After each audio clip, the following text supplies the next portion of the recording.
Chapter 12, Services, Key Issue 3. Content Objective. Students will explain how business services are distributed through global urban areas and describe the factors influencing the growth and spatial distribution of large cities in the contemporary world. In the textbook, the content objective is where are business services distributed? I can statements. 1. Describe the key factors that are used to identify global major cities. 2. Describe the 4 levels of hierarchical global ranking urban areas. Then discuss the rankings of alpha, beta, and gamma world cities within the 4 levels of world urban rankings. 3. Compare and contrast world cities and megacities using key urban characteristics. Describe how China is leading the way in transforming from megacities to metacities.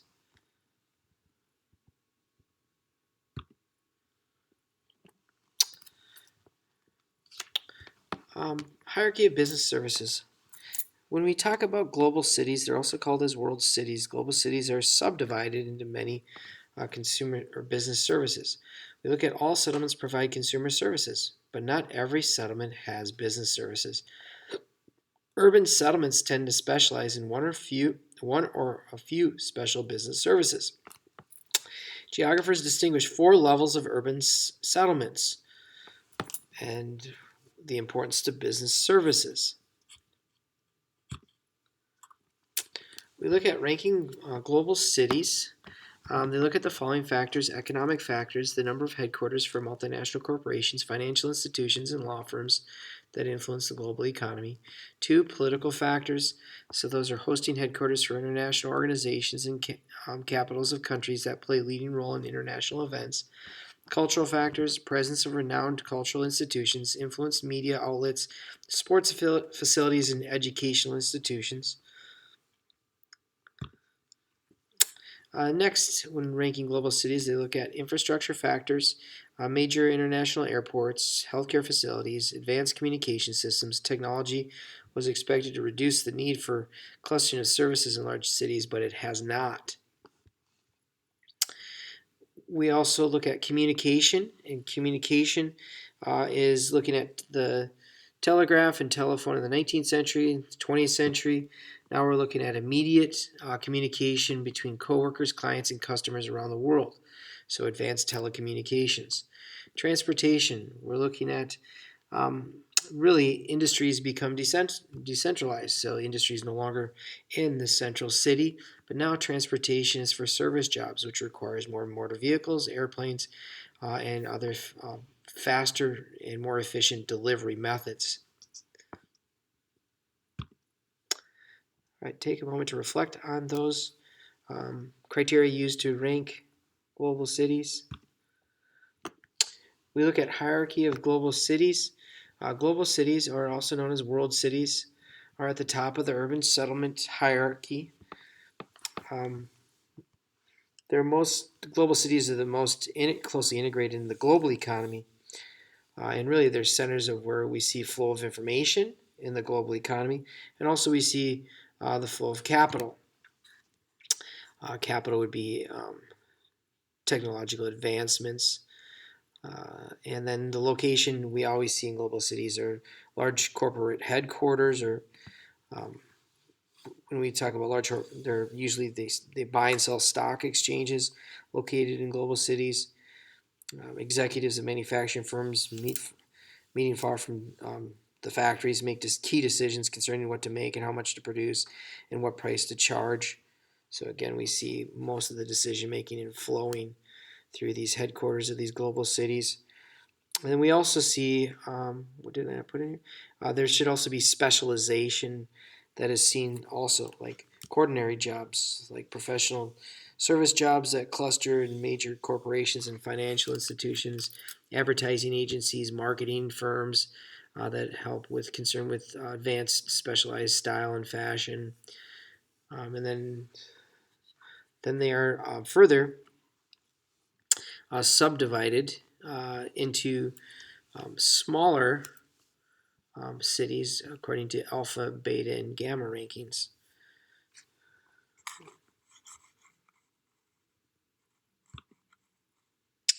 Here we look at global cities, and When we look at global cities, we can see there are two global dominant cities, that being London and New York.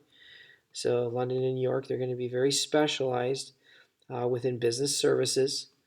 So we can see the clustering, they're going to have some of the business services that are going to have the largest thresholds and largest ranges. They're going to be where we see wealthy patrons reside. Um, they typically offer the largest range and threshold for concerts, operas, nightclubs, restaurants, bars, professional sporting events, libraries, museums, and theaters. They have political power, such as legislature and courts, foreign embassies, government agencies, labor unions, professional organizations. And then we look at New York as a global dominant city. That's the headquarters for the United Nations, or the UN. And then you can see in Brussels in here, Brussels, Belgium, that that's where the headquarters of the EU is located. All right, business services in world cities. As already mentioned, this is a quick review. Large corporations, major financial institutions, stock exchanges, communication and advertising. New York's the classic example because the headquarters of the UN. Consumer services in global cities, those are going to be the largest threshold and ranges of retailers and specialization of higher education. They'll have political power, which I already mentioned as well, labor unions, insurance corporations, United Nations, European Union.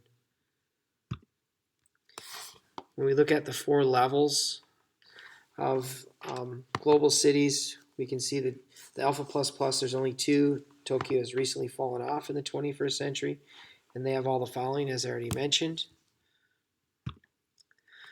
When we look at the most influential world cities in 2018, we can see the importance of London, Paris, New York, Tokyo, Hong Kong, Singapore, Dubai, and Sydney.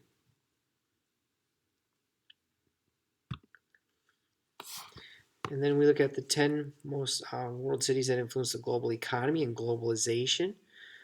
We can see New York and London ranked as number 1 and 2, followed by Paris and rounding off with Brussels.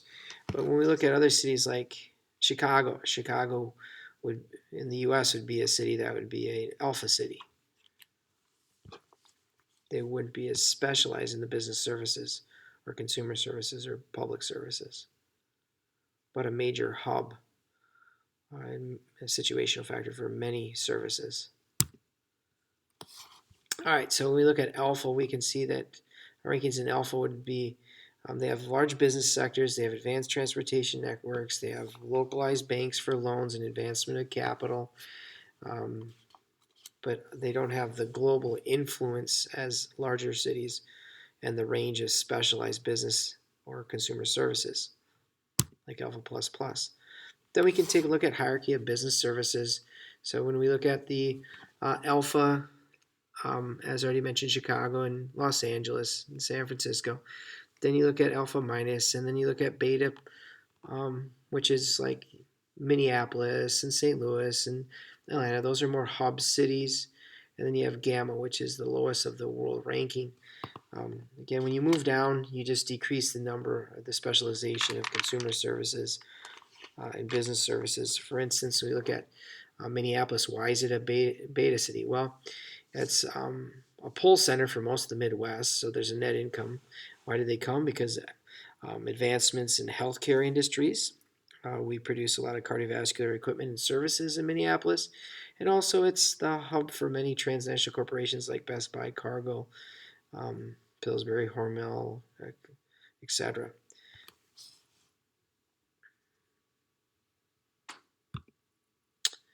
Here's a look at the movement and network between world cities. You can see that the Alpha Plus, we see it moving from New York to London. We can see Alpha is the teal line, and we can see that moves to other smaller less dominant world cities. That was just world cities. The command and control center, would, as I already mentioned, would be like a beta or a gamma city. As I already mentioned with Minneapolis and St. Paul, large corporations. It's a sub-regional center, major transportation hub for the Midwest, and then health and medical and cardiovascular equipment, like the Mayo Clinic or Boston Scientific or Health Partners, all located in Minnesota or Minneapolis, St. Paul area. Stock market value, we can see large stock exchange will tell us here is that in cities that are in the semi-periphery, their stock market is not nearly as, doesn't involve as much of the movement of sales of goods, products of goods within stocks as other developed regions. But we can see that it's growing, such as the Shanghai Stock Exchange. So again, when we see stock value that is, starting to turn to the trillions, that'll tell us it's a country in the semi-periphery. And so they're growing of importance in the global economy, but still seen as not as a global city, but an emerging global city. Take a moment to reflect on what you learned.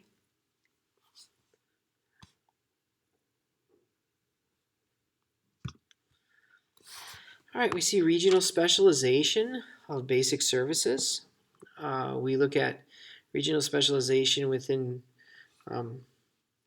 states like Wisconsin or Ohio, the non-durable manufactured goods in the southeast.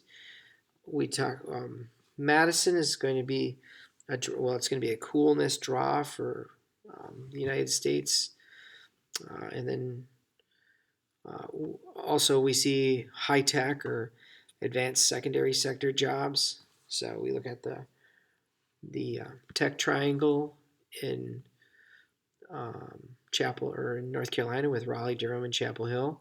The node of tech service basic services in Austin, Texas, and then Silicon Valley and Palo Alto near San Francisco and on the West Coast in California. And then you have New York City and New York. Again, these are agglomerations are basic services that can collaborate and they begin to cluster to reinforce one another's growth. So, for example, we see like Silicon Valley, we pump nearly a third of all our government money into Silicon Valley and the advancements. And so we begin to see agglomeration where the clustering of like high-tech business services form in that area. We can also see an example that your book gives with Boston's basic sector of biotechnology, clusters of other business sectors that complement each other. But conversely, it can also lead to deglommerizations. Deglommerizations is when you see the shedding of basic specialized jobs. Keep in mind a basic service job, remember, is when they are primarily selling to people within their settlement, but also outside their settlement. And basic services will add to the economic base. And then whenever you have a basic service, it will also increase the number of non-basic services, which just sell inside the settlement. So when we look at regional basic services, this is important for economic growth within a country.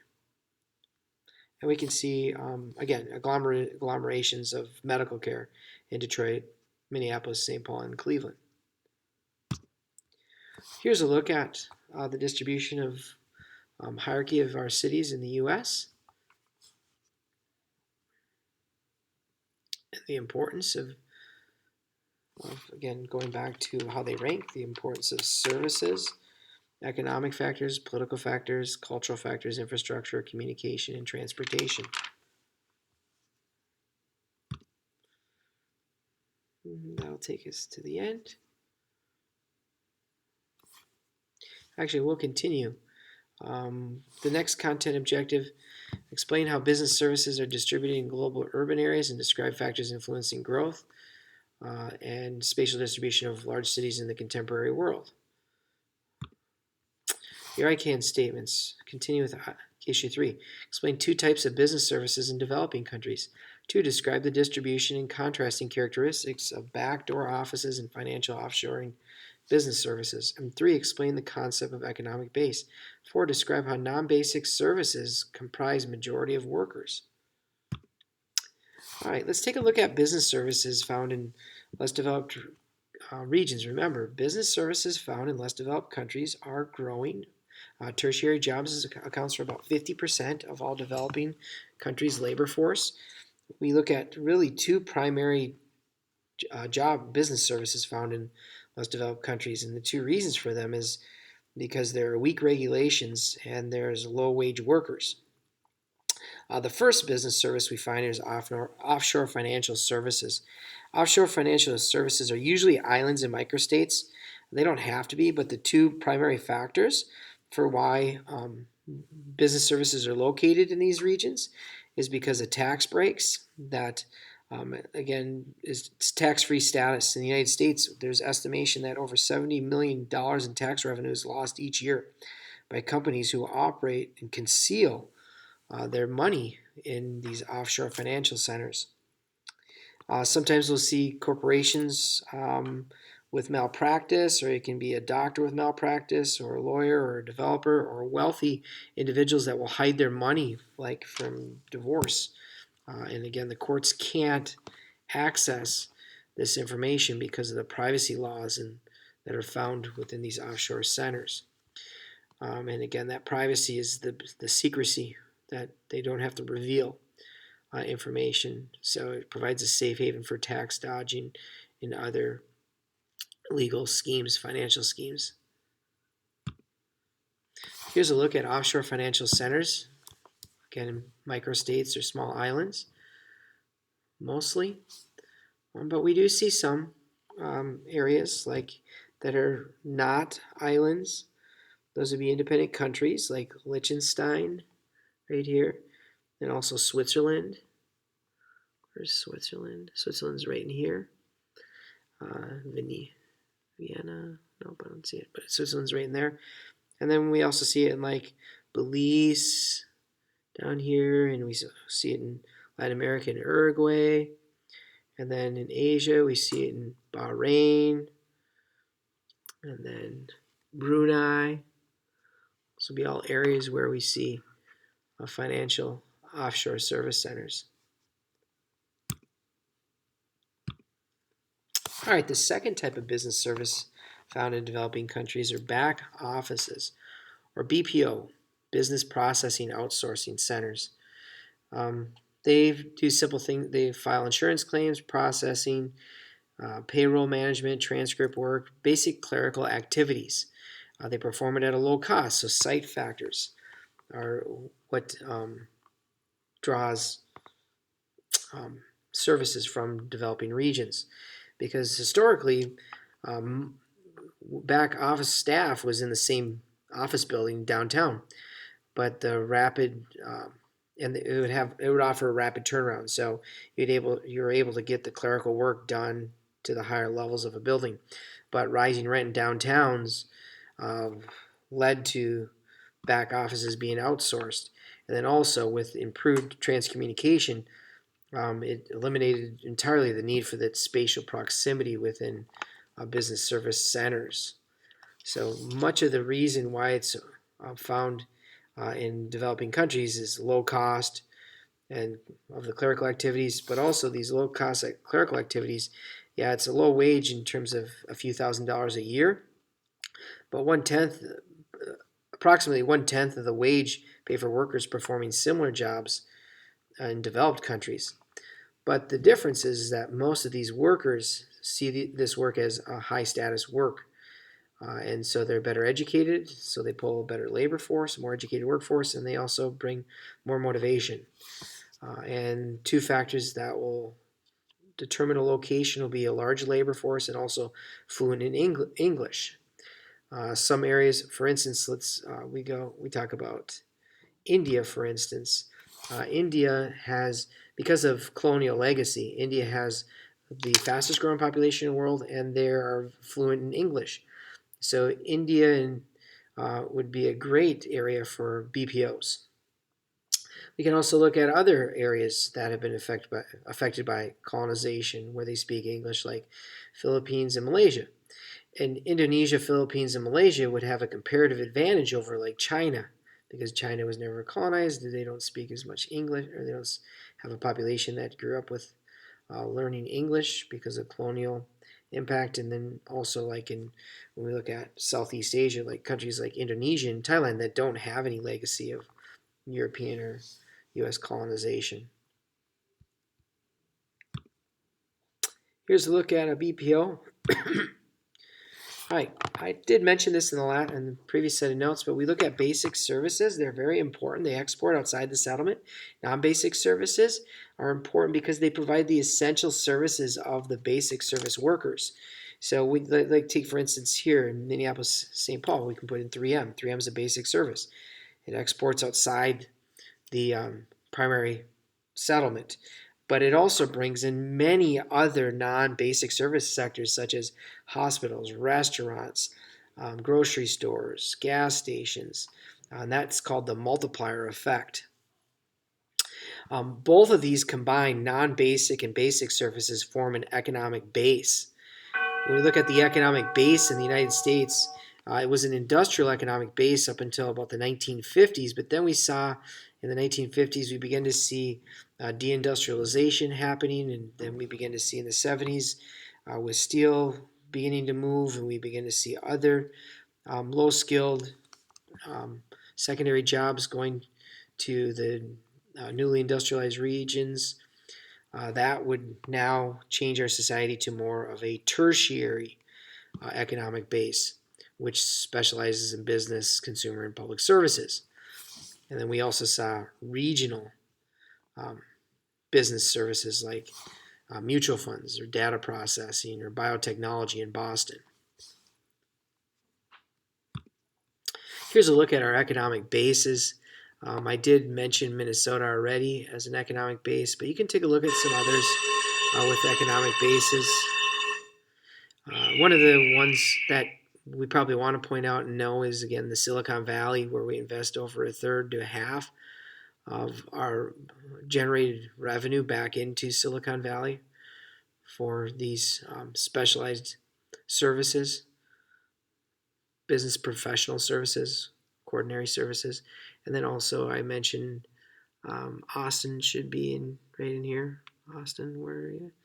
Again, that's IT. And then we look at the Tech Triangle, Research Tech Triangle in North Carolina. All right, and here's another medical technology growth poll. We can see researchers and multinational corporate partners. So we begin to see agglomerations where they support one another, and they begin to cluster to support one another.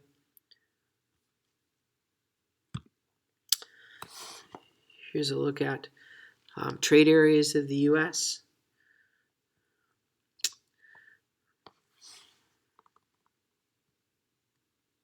Again, forming mega regions, showing the interaction amongst service areas, specialized service areas of the U.S. All right, when we look at distribution of talent, we can see that a higher percentage of talented individuals, such as scientists and professionals, tend to cluster where there's going to be better job opportunity and more financial incentives. However, with Richard Florida, he said that it's more than just economic pull factors. He said that it's more than just talented individuals attracted to more job opportunities and financial incentives. He said that the cultural factors come down to coolness index. And the coolness index, you can see that with the coolness index, San Francisco, San Jose, and New York attracted 1/3 of growth in tech jobs between 2013 and 15. When we look at cultural as a pull factor rather than economic, you can go on to the website and search your own local community here at Woodbury by going to the website bestplaces.net. we see where we can see cultural factors influencing areas of the United States, and where now we see low cultural pull factors. Um, they're not evenly distributed. It's more than just economic innovation. Here's a look at cool factors in the distribution. Again, cultural pull factors. All right, take a moment to review key issue 3.